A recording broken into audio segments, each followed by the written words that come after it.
L'iboga est une plante polyvalente, c'est-à-dire que d'un point de vue médical, c'est un complément alimentaire qui va permettre de réguler l'humeur, d'apporter de l'énergie, c'est un tonifiant, c'est un stimulant, c'est un aphrodisiaque, mais surtout c'est une plante sacrée, c'est-à-dire qu'elle permet vraiment à l'individu de se replacer correctement dans son environnement, dans son entourage. Aujourd'hui, nous produisons le mayai, qui sont des gélules dosées à 500 mg de poudre d'iboga, issues de bois de l'agriculture, et nous voulons en faire un emblème national, c'est-à-dire un produit qui pourra mettre en valeur le savoir-faire gabonais et la médecine gabonaise. Le mayai est une réponse, est un traitement pour les personnes qui consomment des drogues, pour ces jeunes-là qui sont, à cause peut-être de la précarité ou de la désorientation, sous l'emprise, on va dire, de ces substances. Nous savons aujourd'hui que l'iboga permet de lutter contre les addictions et soyez-en rassurés que nous avons déjà du recul parce que nous avons travaillé avec ces populations de jeunes, nous leur avons donné, nous avons vu les résultats et nous savons que nous avons un produit formidable qui pourra permettre de lutter contre toutes ces drogues.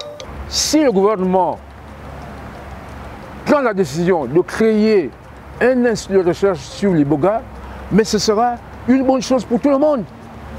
Hein? Les étudiants du monde entier viendront étudier l'iboga chez nous. Parce que l'iboga, c'est l'essence du Gabon. Parce que l'iboga a une histoire au Gabon.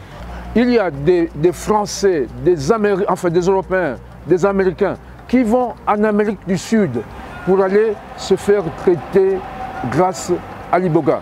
Et cet iboga-là, c'est l'iboga du Gabon. Alors, si le Gabon était organisé, mais toutes ces personnes-là viendraient au Gabon.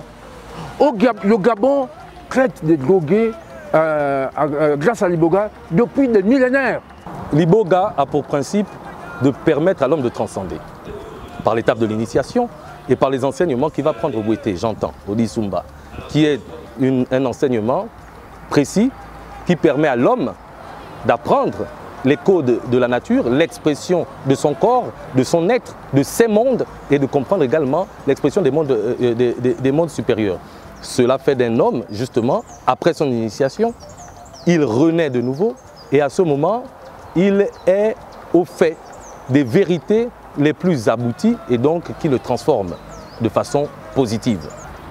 Je reste formel là-dessus, l'iboga ne tue pas.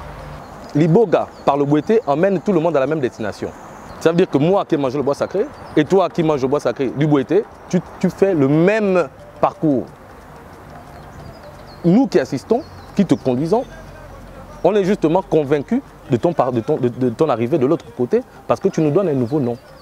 Et donc, l'iboga sert pour tout le monde de véhicule qui nous emmène à la rencontre de soi-même par les univers.